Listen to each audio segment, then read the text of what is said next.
Assalamualaikum warahmatullahi wabarakatuh. Halo teman-teman semuanya. Bagi kalian yang baru lihat video ini, hai, salam kenal.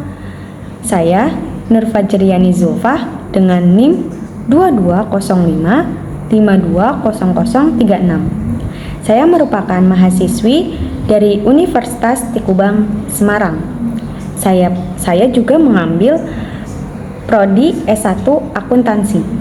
Nah, di video kali ini tujuannya saya ingin membuat tugas ujian akhir semester di mata kuliah Manajemen Risiko dengan dosen pengampu saya, yaitu Bapak Arif Himawan Dwi Nugroho, SE AKMM CA CPA.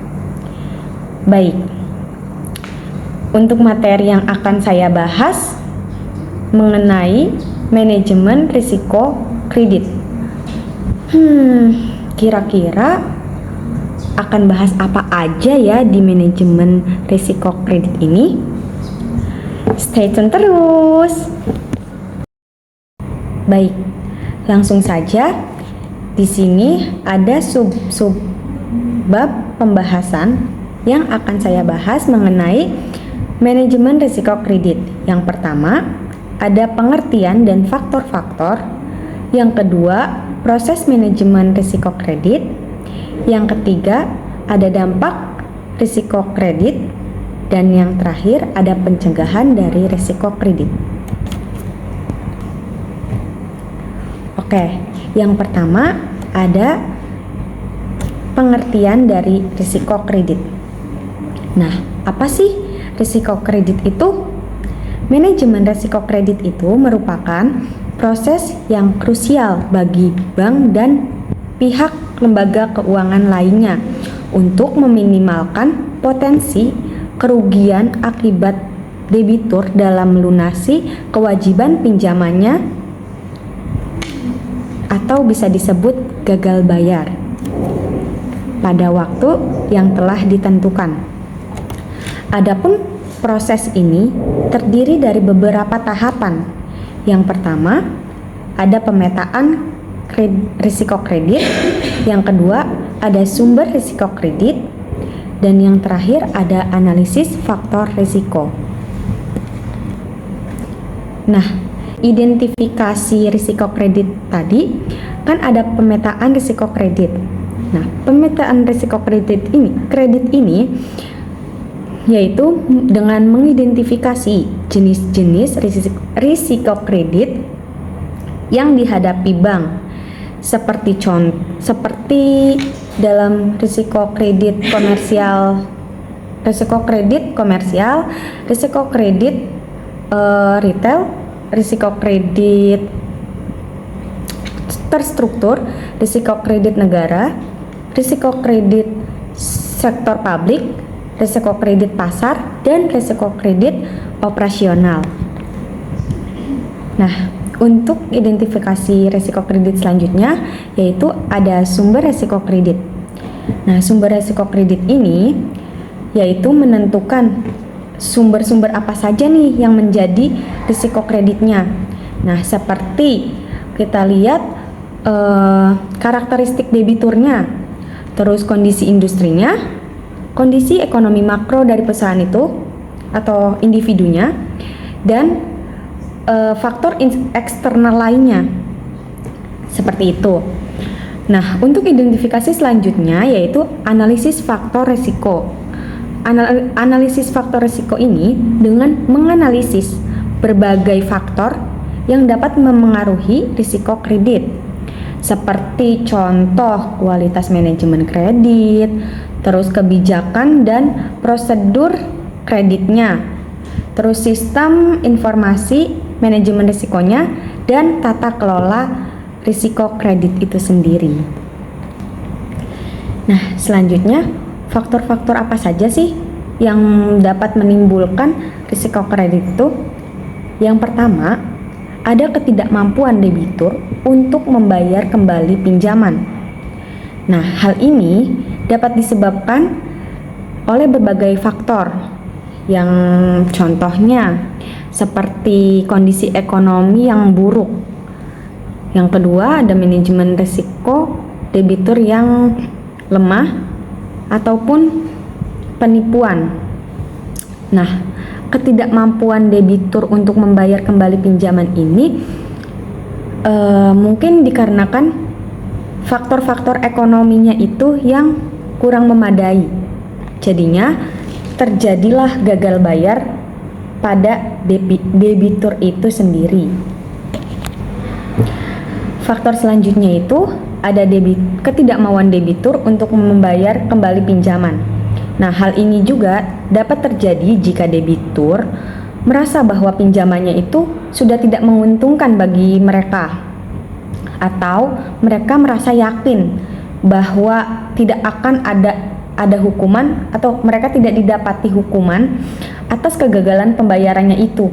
Padahal kan di dalam pinjam meminjam itu ada persyaratan dan ketentuan yang harus disetujui oleh kedua belah pihak, yaitu dari pihak debitur dan kreditur itu sendiri. Nah, faktor selanjutnya ada perubahan kondisi ekonomi. Hal ini dapat menyebabkan nilai agunan yang digunakan untuk mengamankan pinjaman menurun, sehingga meningkatkan risiko kredit bagi bank. Nah, perubahan kondisi ekonomi. Di sini ada nilai agunan nih. Nilai agunan itu sendiri merupakan alat tukar suatu aset untuk mengamankan jikalau pinjaman itu menurun. Nah, ini risiko kredit bagi pihak bank itu sendiri. Baik, faktor-faktor selanjutnya ada faktor-faktor terkait pinjaman. Nah, yang pertama itu ada tujuan pinjaman. Tujuan pinjamannya itu untuk apa nih, gitu kan?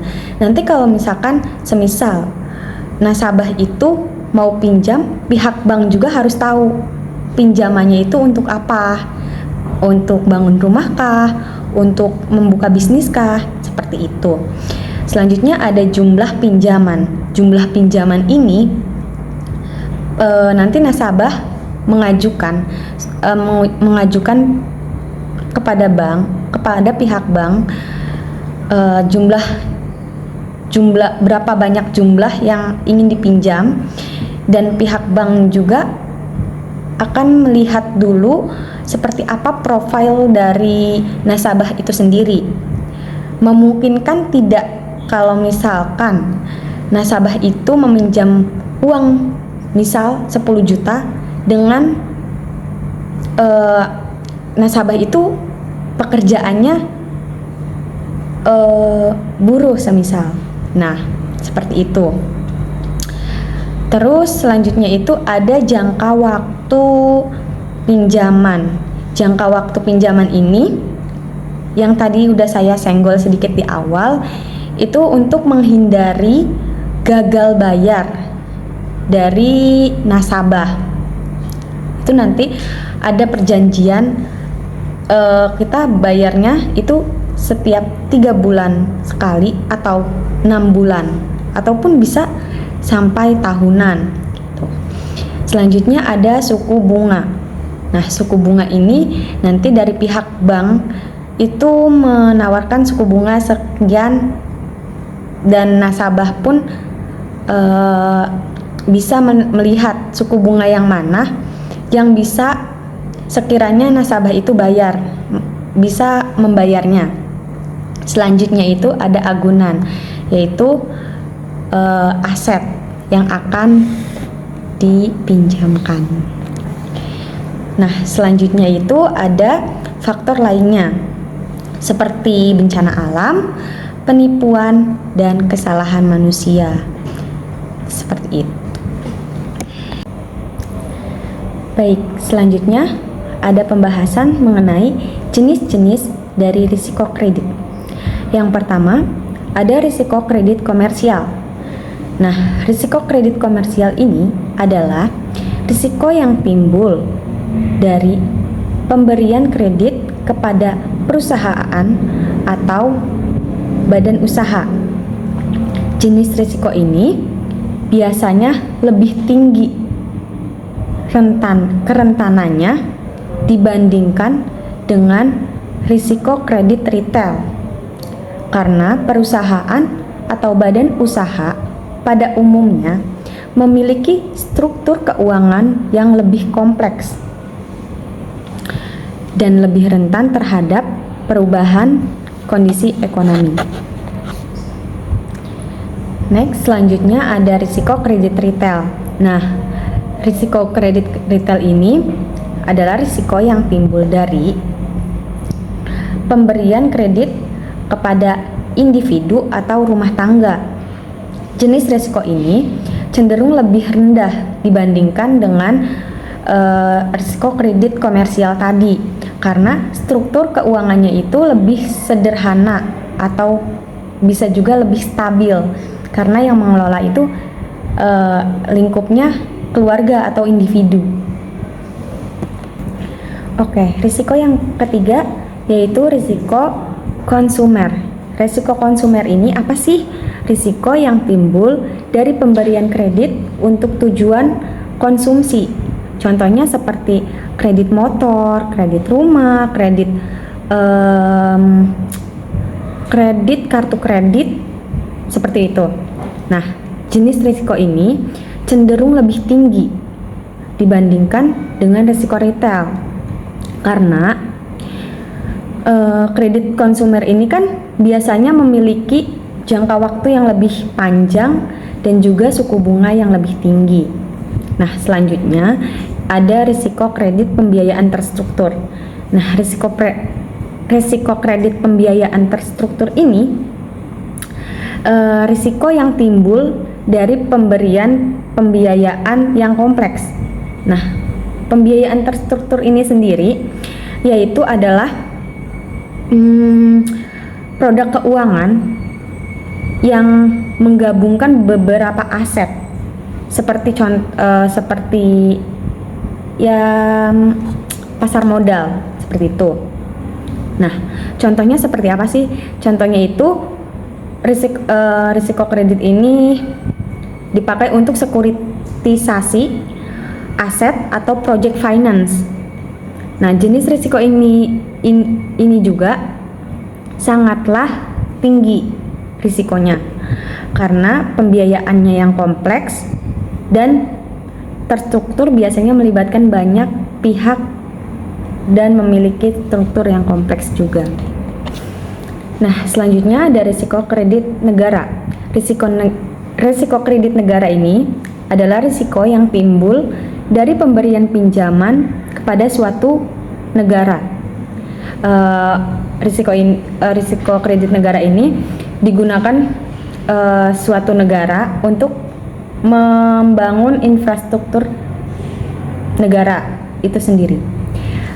Jenis risiko ini pada umumnya sangatlah tinggi karena pemerintah suatu negara dapat mengalami kesulitan keuangan yang dapat mengakibatkan gagal bayar dari pinjaman itu.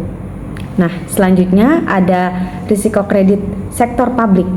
Risiko kredit sektor publik ini adalah risiko yang timbul dari pemberian pinjaman kepada badan usaha milik negara atau BUMN ataupun perusahaan daerah atau PDAM. Nah, risiko jenis ini umumnya memiliki risiko kredit yang lebih tinggi dibandingkan risiko kredit retail.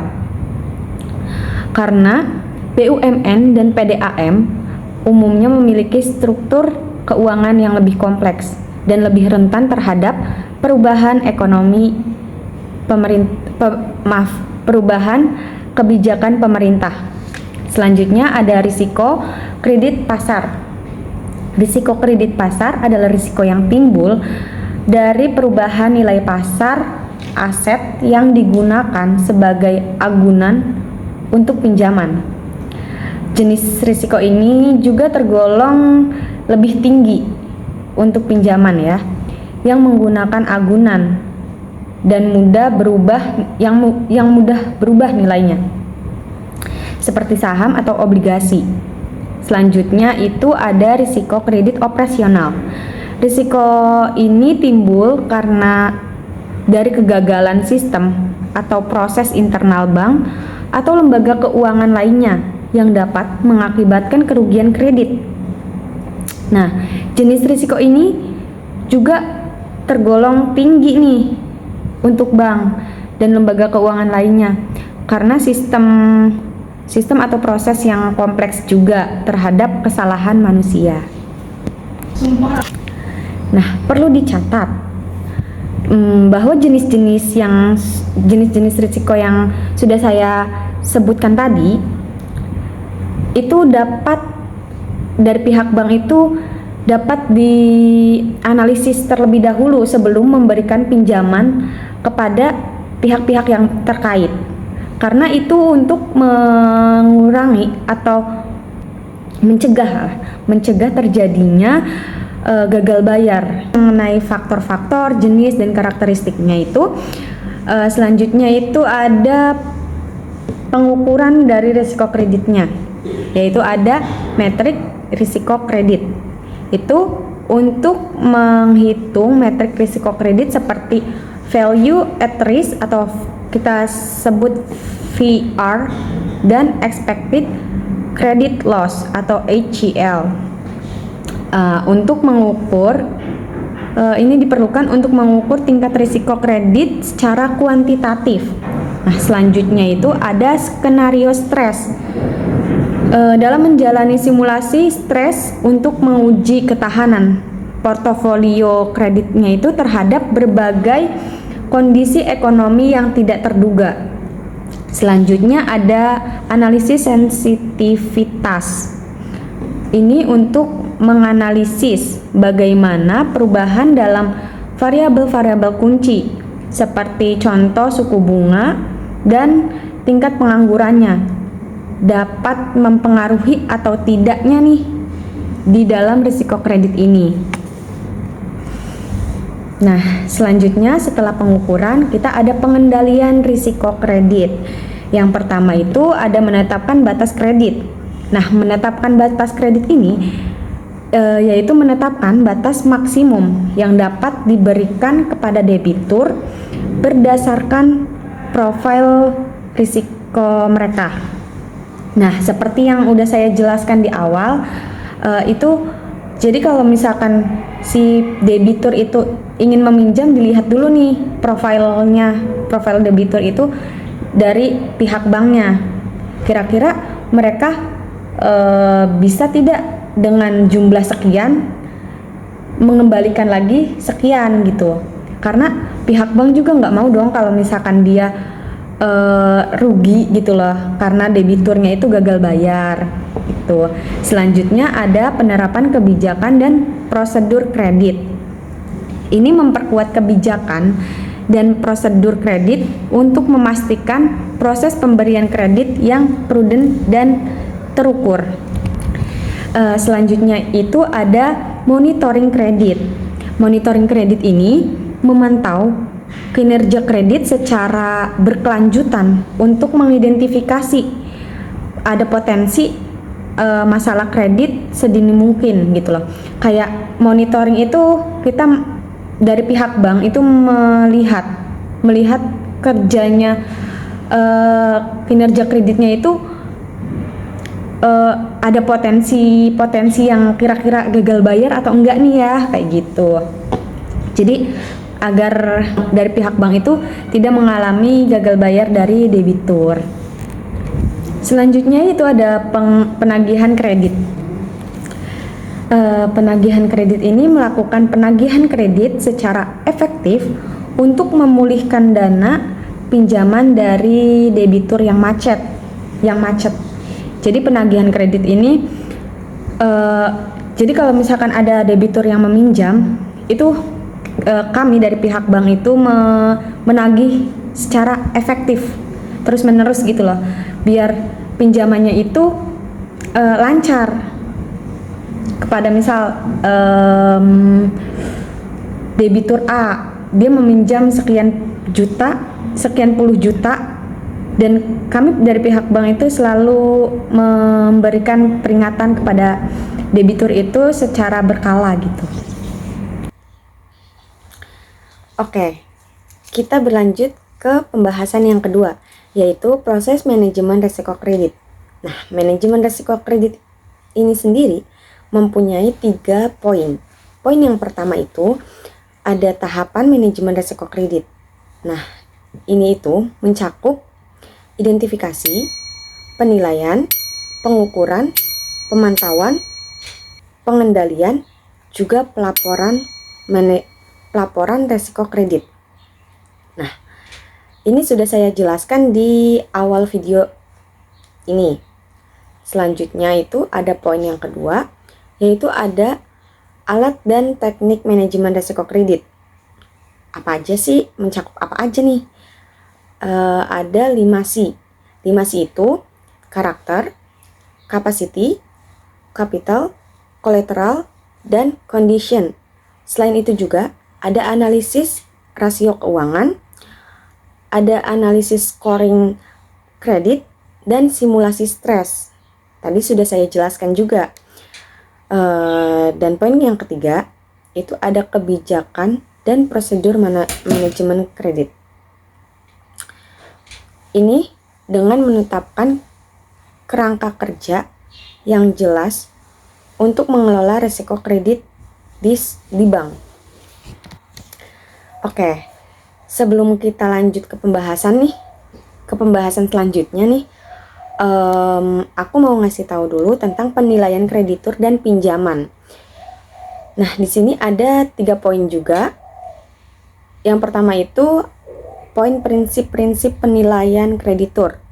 Itu mencakup analisis 5C tadi dan analisis arus kas, juga penilaian agunannya. Selanjutnya, poin yang kedua, ada metode penilaian kelayakan kredit. Nah, di dalam metode penilaian kelayakan kredit ini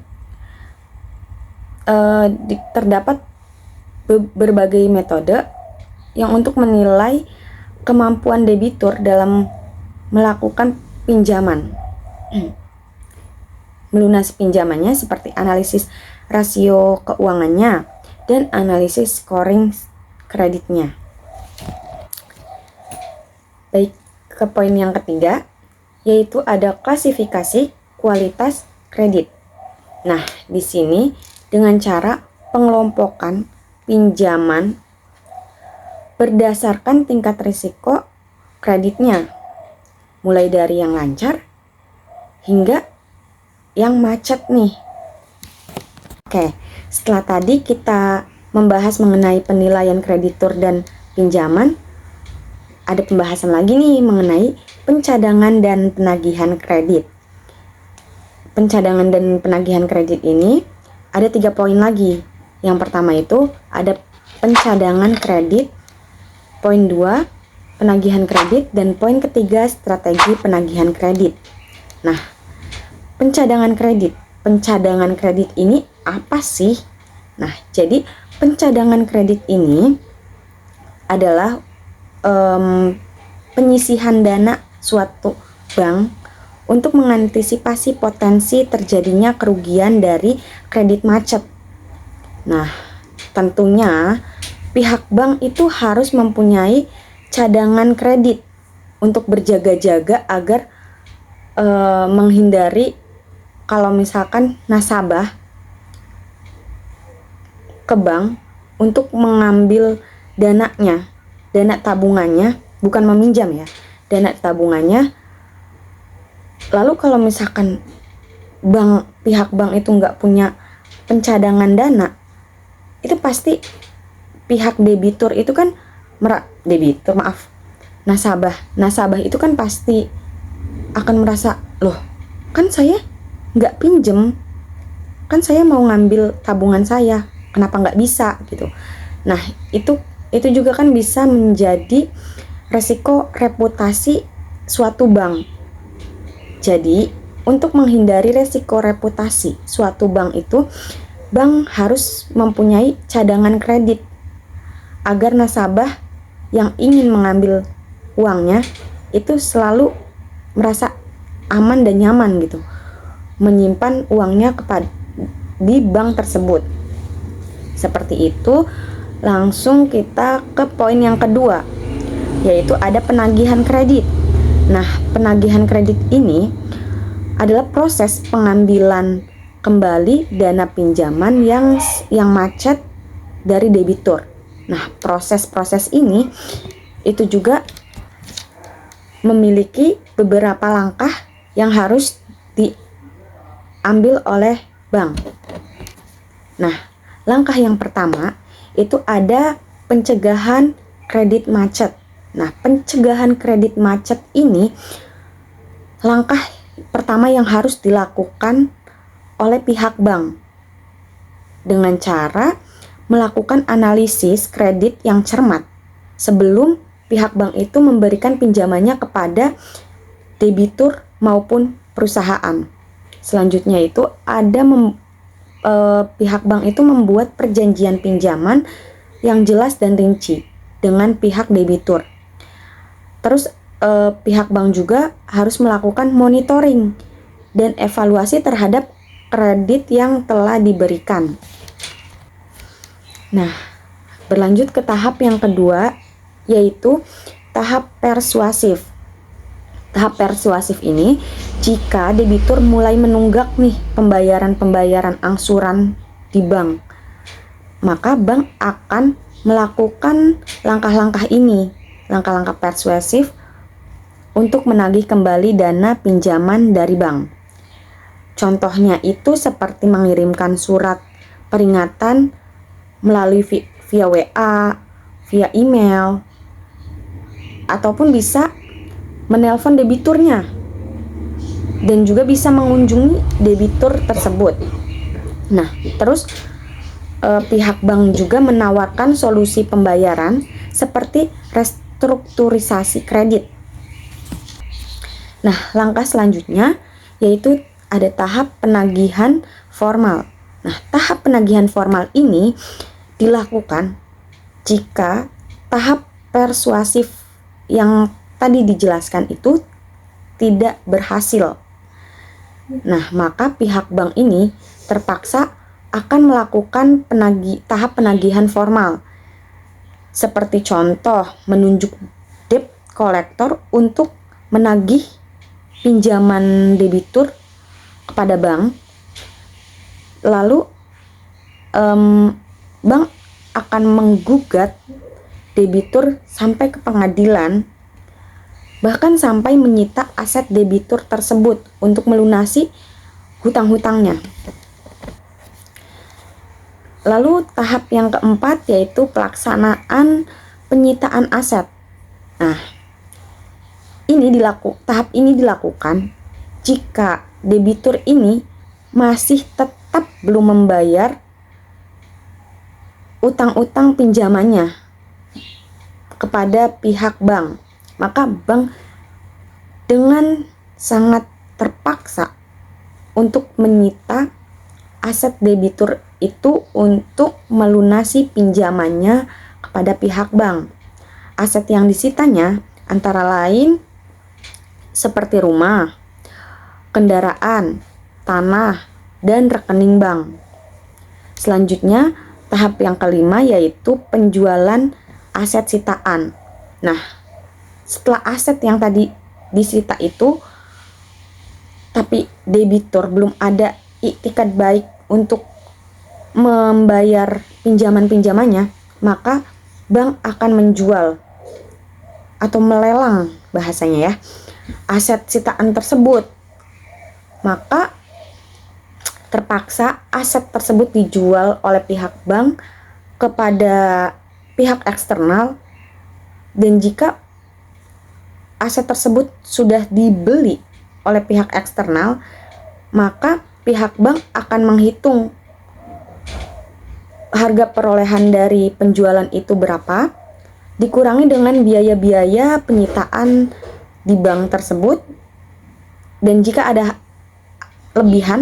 lebihannya ini, sisa dari penjualan ini akan diserahkan kembali kepada debitur. Seperti itu. Itu untuk proses penagihan pinjaman kembali. Nah, perlu dicatat bahwa proses penagihan kredit macet ini dapat memakan waktu yang sangat panjang dan lama. Juga, pihak bank harus mengikuti peraturan dan perundang-undangan yang berlaku dalam proses ini. Nah, selanjutnya kita ke poin yang ketiga, yaitu ada strategi penagihan kredit. Nah, di sini berbagai pendekatan bank kepada debitur itu untuk menagih kredit yang macet itu seperti contoh, bank bernegosiasi dengan pihak debitur. Terus bank melakukan restrukturisasi. Nah, restrukturisasi ini apa sih? Restrukturisasi ini suatu penataan ulang kesepakatan pinjaman antara bank dengan debitur. Nah, penataan ini juga meliputi berbagai macam hal. Contohnya seperti penundaan pembayaran angsuran. Lalu ada perpanjangan jangka waktu pinjaman. Terus juga ada pengurangan suku bunga. Terus penjadwalan ulang angsuran dan konversi konversi utang menjadi modal saham ya. Oke, aku jelasin satu-satu. Penundaan pembayaran angsuran ini, bank dapat memberikan kelonggaran waktu kepada debitur untuk membayarkan angsurannya selama beberapa waktu. Nah, lanjut, ada perpanjangan jangka waktu pinjaman. Perpanjangan jangka waktu pinjaman ini, jangka waktu pinjamannya dapat diperpanjang sehingga cicilan bulanannya itu menjadi lebih ringan untuk pihak debitur. Lalu ada pengurangan suku bunga. Pengurangan suku bunga ini dapat diturunkan untuk meringankan debitur dalam membayar pinjamannya. Selanjutnya ada penjadwalan ulang angsuran. Nah, pihak bank ini memberikan kelonggaran kepada debitur untuk kira-kira kapan nih debitur ini siap untuk membayar pinjamannya. Jadi pihak bank ini akan memberikan kelonggaran untuk debitur itu benar-benar siap membayar pinjamannya. Nah, selanjutnya ada konversi utang menjadi saham. Modal. Nah, utang debitur dapat dikonversi menjadi modal saham, sehingga kewajiban membayar utang itu menjadi kepemilikan bank terhadap saham di perusahaan tersebut. Nah, istilah konversi utang menjadi modal ini kita sebut dengan istilah debt to equity swap. Debt to equity swap ini artinya utang yang dimiliki perusahaan kepada kreditur bisa diubah menjadi saham kepemilikan perusahaan. Dan legal action. Nah, legal action ini mempunyai arti tindakan hukum, yaitu proses yang memungkinkan pengadilan itu ikut serta dalam menyelesaikan suatu perkara yang ada di bank tersebut. Oke, selanjutnya itu ada tata kelola dan pemangku kepentingan risiko kredit. Nah, tata kelola dan pemangku kepentingan risiko kredit ini memainkan peran krusial dalam keefektivitasan manajemen risiko kredit. Nah, yang pertama, tata kelola risiko kredit ini ada struktur tata kelola. Struktur tata kelola ini membangun struktur tata kelola yang jelas dan kuat dengan pembagian peran dan tanggung jawab yang terdefinisi dengan baik. Nah, selanjutnya itu ada dewan direksi dan komisaris. Dewan direksi dan komisaris ini mempunyai tanggung jawabnya masing-masing. Dewan direksi bertanggung jawab untuk menetapkan strategi dan kebijakan manajemen risiko, sedangkan komisaris ini bertugas untuk mengawasi implementasi strategi dan kebijakan tersebut. Nah, selanjutnya itu ada manajemen. Manajemen ini bertanggung jawab untuk melaksanakan strategi dan kebijakan manajemen risiko kredit serta membangun budaya sadar risiko di seluruh organisasi. Nah, selanjutnya ada fungsi risiko kredit. Fungsi risiko kredit ini adalah unit khusus untuk bertanggung jawab, mengidentifikasi, menilai, mengukur, memantau, mengendalikan, dan melaporkan risiko kredit. Nah, ada komite manajemen risiko. Komite manajemen risiko ini bertugas untuk memberikan arahan dan nasihat terkait manajemen risiko kredit kepada dewan direksi. Lalu ada sistem kontrol internal.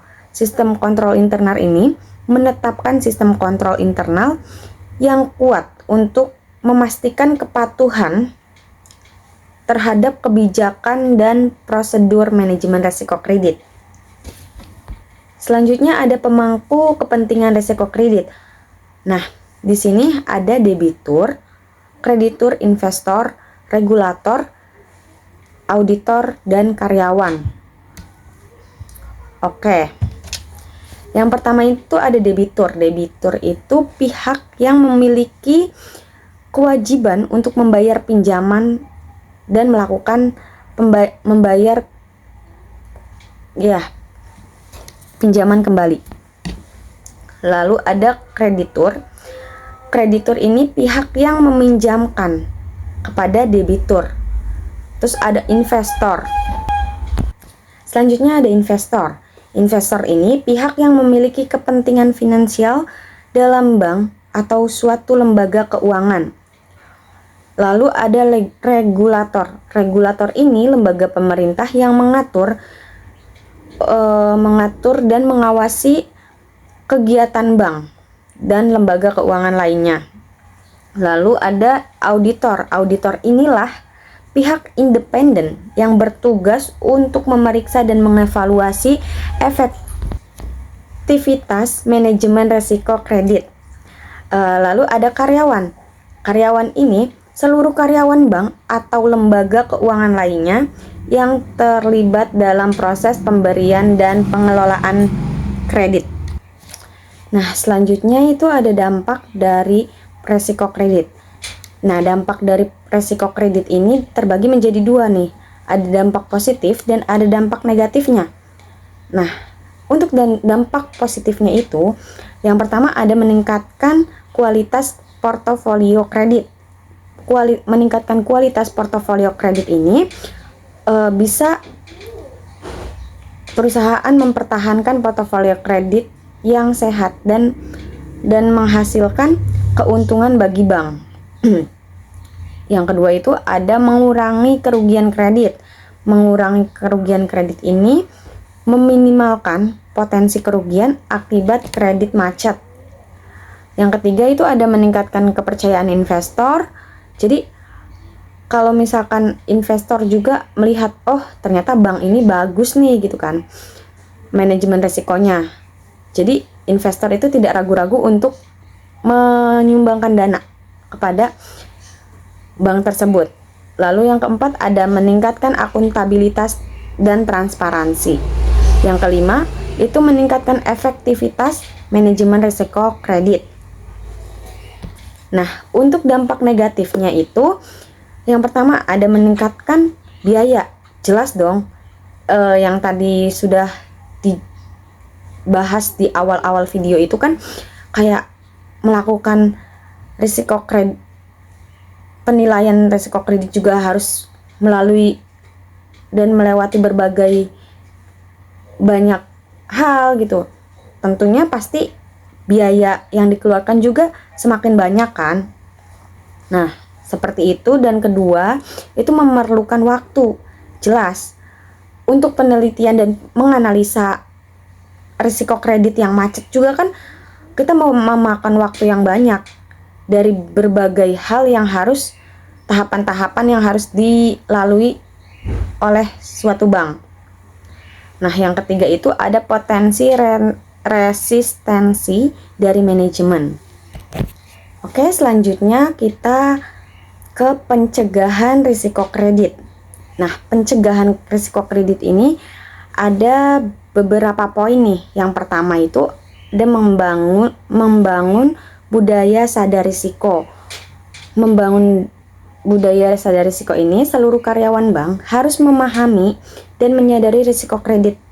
Hal ini dapat dicapai melalui pelatihan dan edukasi yang berkelanjutan. Selanjutnya, poin yang kedua ada memiliki kebijakan dan prosedur yang jelas. Nah, bank juga harus memiliki kebijakan dan prosedur yang jelas untuk mengidentifikasi, menilai, memantau, mengelola risiko kredit. Lalu, poin yang ketiga yaitu ada meningkatkan kualitas penyaluran kredit. Bank harus menetapkan proses penyaluran kredit yang selektif dan prudent dengan memilih debitur mana yang berkualitas kredit dengan baik. Selanjutnya, poin keempat yaitu memperkuat pencadangan. Bank juga harus membentuk pencadangan yang memadai dan kuat untuk mengantisipasi potensi kerugian kredit yang tidak tentu gitu kan. Terus yang selanjutnya itu ada meningkatkan edukasi dan literasi keuangan nasabah. Ya, bank juga harus memberikan edukasi dan literasi keuangan kepada nasabah tentang pentingnya memenuhi kewajiban pembayaran pinjaman. Selanjutnya ada mitigasi resiko. Nah, di sini ada beberapa poin lagi nih. Poin yang pertama itu diversifikasi portofolio kredit. Nah, bank tidak boleh memusatkan pinjamannya pada satu sektor atau industri tertentu saja. Diversifikasi portofolio ini dapat membantu mengurangi risiko terjadinya risiko kredit secara keseluruhan. Selanjutnya ada asuransi kredit. Asuransi kredit ini bank dapat mempertimbangkan untuk menggunakan asuransi kredit untuk mengalihkan sebagian risiko kepada perusahaan asuransi.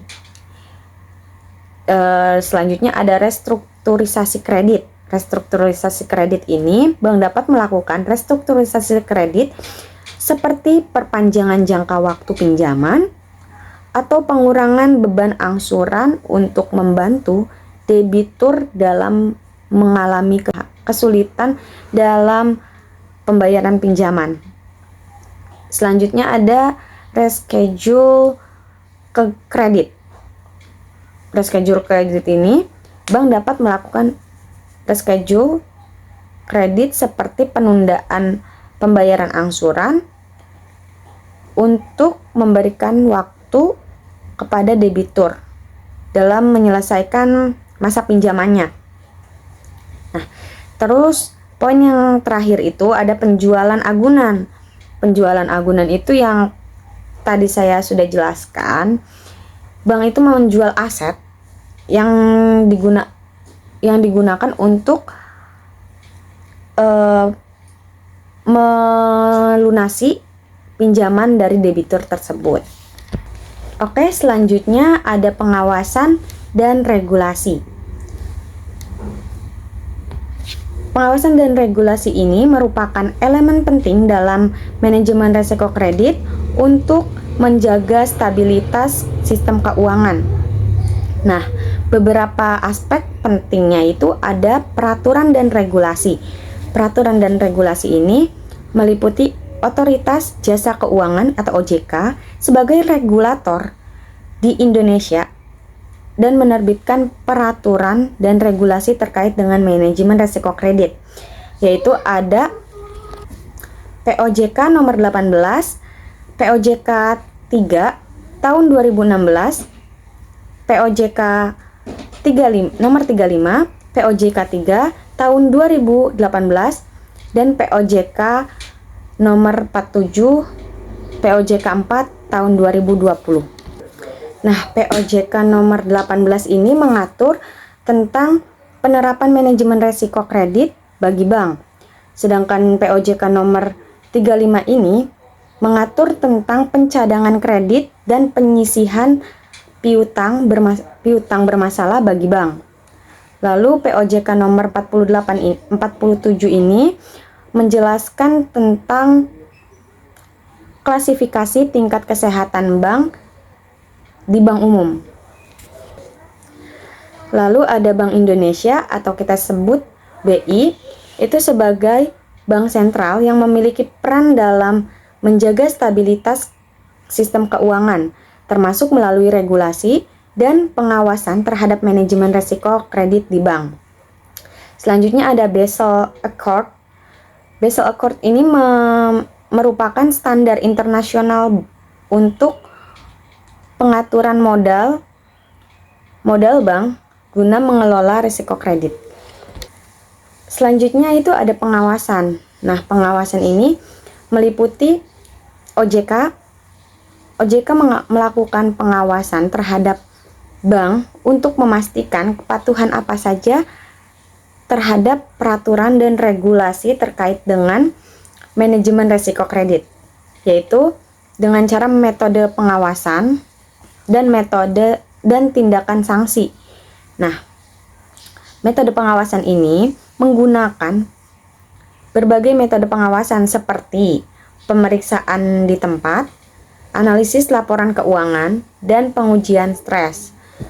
Lalu tindakan sanksi. Tindakan sanksi ini, OJK dapat memberikan sanksi kepada bank yang tidak mematuhi peraturan dan regulasi terkait dengan manajemen risiko kredit. Selanjutnya ada Bank Indonesia atau BI. Bank Indonesia juga melakukan pengawasan terhadap bank yang terkait dengan manajemen risiko kredit. Nah, dengan cara berkoordinasi dengan OJK. Jadi BI berkoordinasi dengan OJK dalam pengawasan terhadap manajemen risiko kredit. Nah, mungkin presentasi dari saya mengenai manajemen kredit risiko ini saya cukupkan sampai sini saja. Saya mohon maaf jika ada salah-salah kata. Buat kalian yang sudah menonton video ini, jangan lupa like, comment, and subscribe, karena like dan komen kalian ini sangat berpengaruh penting kepada tugas akhir semester saya kali ini. Sekian dari presentasi dari saya. Saya siap menerima semua pertanyaan, kecuali menerima kenyataan bahwa kita hanya sebatas teman. Wassalamualaikum warahmatullahi wabarakatuh. Bye-bye.